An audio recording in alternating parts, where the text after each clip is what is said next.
Was there any back and forth about like how to make it easier to build? To be like, look, it was like really easy to build spaces in Doom, and it's much harder here. Like, did you have any recourse? Or there were things that we did to make Quake easier, but it was hard to make the levels in Quake already because of just the increased like 6-sided brush thing. Yeah, and then there's lights. Yep. And so before the rule happened, before the rule of we need to have this not ever look like Doom levels, right? Nothing can look like Doom. Yeah. The editor was made already. So I'd already finished the level editor, and then it's like, okay, because while I was making that editor, there weren't a lot of slices and stuff cut like that. It was a lot of 2D top-down kind of stuff, right? Yeah. Lots of stuff that you would just like see correctly, and there's not a bunch of weird angle things. Yeah. So it was like, it's like, deal with it. Like, let's try and make this game and deal with it. And it's already like, there's so much more increased complexity with brushes, and each one of us, we are still making a whole level each. Yeah. We're not sharing. Even in Dark Forces, they had a texture artist. You know, they had different placement person for entities, and the texture artist and architect and all this stuff. Yeah. So it was like they already had a nice like, you know, assembly line kind of situation, right. Yeah, and we were still sticking with the designer owns the whole thing. Yeah. You know, like if I'm going to be insidious and I'm going to do it all myself. Yeah. Because I want this to be a super tight level and not have somebody touch it and mess it up somehow. Yeah, yeah. So like with Quake, it just got harder and harder, especially if you messed up scale and level to pull things apart and everything was just like, oh, what a nightmare. Like you got to get your scale down and remember your metrics as early as possible, or it was going to take forever to read. So E2M5, the end of E2M5, had a bad scale at the very end, and I was going to change it. I remember that. So I remember you writing about that on your website. Where like there was because like, E2M5 also had like the big beginning section that you had to cut. Yeah, I had to cut that. Yep. And I did it. I put out the E2M10, which put the whole thing together. Yep. But yeah, so it had all of these things: the haunted mansion, you know, room that goes down and the wall stretches. Yeah. But yeah, so like it had a bad scale at the end. I'm like, I can't even touch that. Yeah. Because there's like hallways within hallways and all this stuff just like, I can just see that. Just 20 hours. It's 20 hours to just make it the same thing. Except bigger, you know? So it's just like, holy crap, this is going to be too hard. This is a cool barrel. Yeah. Barrel room. Precursor to Barrels of Fun. Yep. Everything gets hurt. Yeah,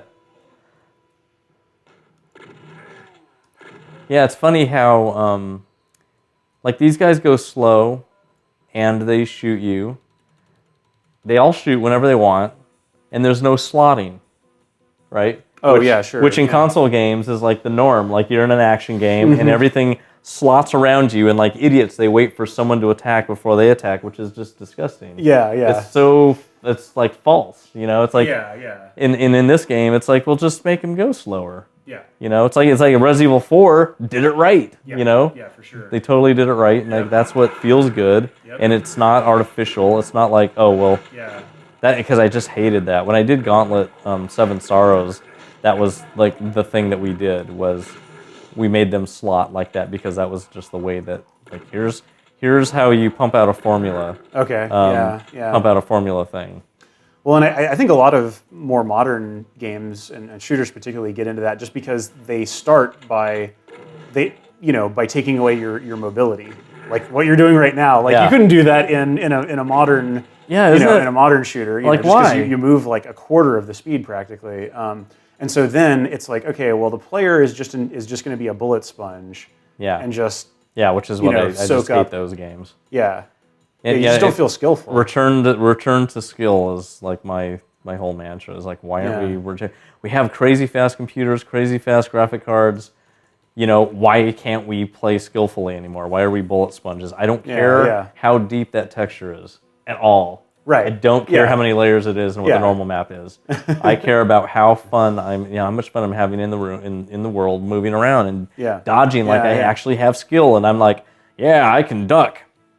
Yeah, I can duck behind cover really well at the right times. You know, like that's just It's made for, I don't know. It's made for people that they make them feel like they're cool, you know, like you're gonna feel good playing this game. You know, Right. you're like look like a badass and all this stuff. But it's like, and you won't have to really worry about getting, you know, moving around and stuff. You just like duck. Yeah. Yeah. It's like for grandpa. Yeah. Like, there's grandpa's shooter. So yeah, so I like these fast games, you know, and like death matches. I love death matching in Doom. It's super fast. Yeah, I miss Doom's move speed, and I miss Quake 1's air control. Yeah. You know, that air control is... Daikatana is the ultimate air control. Yeah? Which you probably haven't seen because nobody played it, but... I've played it, yep. It has, like in multiplayer, like there are deathmatch Daikatana servers running right now. Yeah. There are a lot of people that loved the deathmatch in it. Yeah, yeah. And the air control is insane. Yeah. And that was because we deathmatched all the time in it. It was like, we're going to make the deathmatch in this really good. Yeah, yeah. Awesome. Yeah. Yeah, I played Daikatana a little bit recently just because I noticed that somebody had done a Linux port. Yeah. I have no idea how, like, because I gave them the source. Oh, awesome. Yeah. Okay, well, sweet, yeah. Yeah, so I have all the source, and they're basically, Daikatana 1.3 is being made right now. Awesome, yeah. And it's just like everything, OS X, you know, Windows, Linux, and all fixes are in, AI is fixed, you know, like all this stuff. So it's not like it's going to be IDOS didn't care. It's not a relaunch, but it's here's what it should have been. Totally, you know, I keep hoping that, like, because IDOS also like published the Thief games. Oh man, and those, so good. Yeah, I love those. Like those are other foundational games for me. And like they have the source code. Like the source code was thought lost, but then somebody discovered it. Yeah. And they petitioned IDOS. You know, like they're part of Square Enix now and all that stuff. But like nobody's heard back from it. Like, you know, people are like, hey, why don't you just release the source code of these old games so that we can like make them run on modern systems and stuff. But I don't know. Like nobody's heard anything, so it's a bummer. I haven't heard about that. I mean, I can ask Paul. Paul Nyarth is the guy that created Looking Glass. Yeah. Oh yeah, that's right. In fact, I worked at Origin in the '80s with Paul on a game of his called Space Rogue, and while that's it was an Apple II. It was kind of like Sundog. It was basically 3D in space, and then you land on a planet, and it's Ultima. Yep. It's on a space. Well, it's a space base or a planet or whatever, and then you get back in your ship and keep eluding around everywhere. Yeah, totally right. And so anyway, I worked on that game with him in '88, and then he asked me if I would come join this company that he's going to start, which is Looking Glass. Yeah. It's called Blue Sky Productions. Blue Sky Technology. Yep. Blue Sky Productions was what it was called back then. Yep. And then and so he anyway, I unfortunately he asked me a week late because I'd already promised my manager I was starting a company with him already. Yeah. So it's just like maybe later, you know, but we kept in touch, which is why we were texture mapping in Wolfenstein, is because I talked to Paul on the phone. That's right, yeah. But it's funny, like I talked to Paul, known Paul since '88 or '87. Yeah, awesome. And so could have been you know, founder of Looking Glass. Yeah, that's another alternate history, right? Like, which didn't happen. Yeah. But the funny thing is, if you remember back when Looking Glass went down, people were blaming me for killing it. Oh, yeah. Like, Iron Storm sucked all the money out of IDOS, and they didn't have enough to give to those guys, which is ridiculous. No, IDOS had tons of money, right? It's just like they're not, you know, they were publishing a game. They didn't own the studio. Yeah.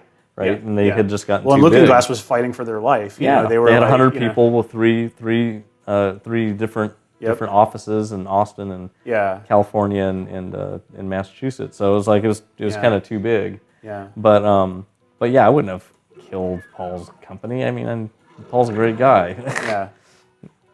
But yeah, I wouldn't have done. It's not my decision what IDOS does with their money anyway. It's just kind of ridiculous. But anyway, making Thief, that was actually called the Dark Project. That was the way it was being made. And that was the name of it. Making a new engine. And basically, that was Warren Spector's game. So Warren was making that in Austin for Looking Glass, and then when they were like, oh crap, we're gonna go down. Let's cut as much as we can. They cut that whole studio, and the second I heard that the studio was done, I went down to Austin. And I basically said, Warren, will you please join Iron Storm? Right. You know, yeah. and so he's just like, well, you know what? You know, there's a game I want to make called what's it called? Deus Ex? Junction. No, Junction Point. Junction Point? Yeah. He named his studio Junction Point. But he had a shooter he wanted to make called Junction Point. Oh, and he's like, I want to make this, but I don't want, but I want to own it, so I'll make something else for you. Okay. But that was what we were planning on doing after Thief got taken away. Yeah. And so I just said, don't need Junction Point. Anything that you want to make, as much money and as much time as you want. Yep. Yeah. So he's like, no one gets that, so yes, I'm going to do it. So then he made Deus Ex. Yeah. Yeah. But yeah, so that was so he so Warren basically made Thief. Then he makes Deus Ex after Thief gets canceled. Thief is just an incredible game. Yeah. Yep. And the arrow, he like the arrow pointing to the computer. Yep. Yeah, it's funny. Like if you know the level so well because you played it a million times or you took it apart. Oh, probably a combination. I mean, I'm sure that I have like looked over all these old maps in the level editor, but also like I mean, back in the day, like Doom came out when I was in high school, I guess, nice. And so it was just exactly what I was after at the time. But what really whet my appetite, like I was already like jazzed about it and enjoyed playing it, but then like it was some magazine I saw there was a screenshot of Doom Ed. Oh yeah. And I was like, that's what I want to do. That that's what I want to do. And then like a few months after that, there was an issue of PC Gamer that I've been looking for to this day. Oh wow! That had it was back when they didn't have CD-ROMs on the cover yet, but it had a 3.5 floppy on the cover that had some early, really like kind of janky like Doom editor on it. And I was like, okay, this is it, And so I spent what would have been the summer of '94.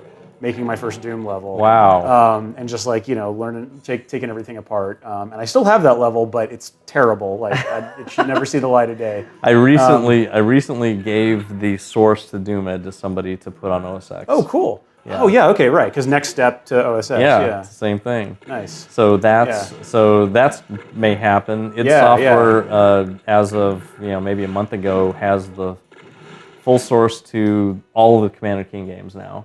Oh, so nice. they're going to be open sourcing cool. that. They're working on it Very right cool, now. yeah. I got an email about E4M2 the other day. Oh, huh. Yeah, just nice. Fuck you. Well, the guy was really funny about it, but he's just like, I just have one thing to say to you, fuck you.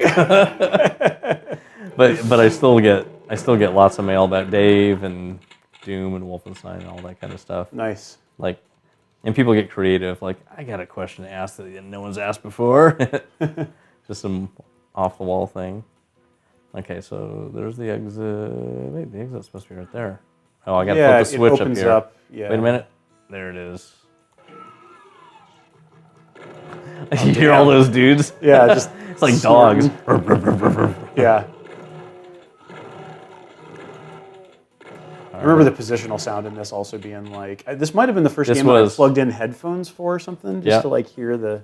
Yeah, I wonder, I think we dropped Disney Sound Source support. Yeah, that's right, yeah. Because Wolf supported that, but not, That was just a weird little one-off thing. That was just like, maybe this will get big. Also, this didn't support just ad-lib only sound effects, did it? It was only... No, it did. It did. Oh, really? This was the Wolfenstein, and I think earlier supported the two PC speaker and ad-lib stuff. But this one, I think, this is like modern. Yeah, it's all about Sound modern, Blaster, man. Sound Blaster, ad-lib ad-lib music, and whatever. Yeah, ad-lib music. Yeah. But I don't think that we have. I mean, we had a tool. I wrote a tool called Muse, M-U-S-E, which is funny because iMuse was written by LucasArts. Oh yeah, like the same time, and I didn't know about it. Yeah, so Michael Land was working on that for Monkey 2 in 1992, and in 1991 I wrote Muse for all of our games that we made back in 1991. And so, like, for some reason, we named it the same thing. Yeah, same. Yeah. Don't know why. So anyway, so that level was that was a big one. Like, that was a pretty big level for I think it was a little bit bigger than 6, or 5, because it was just how spread out it was.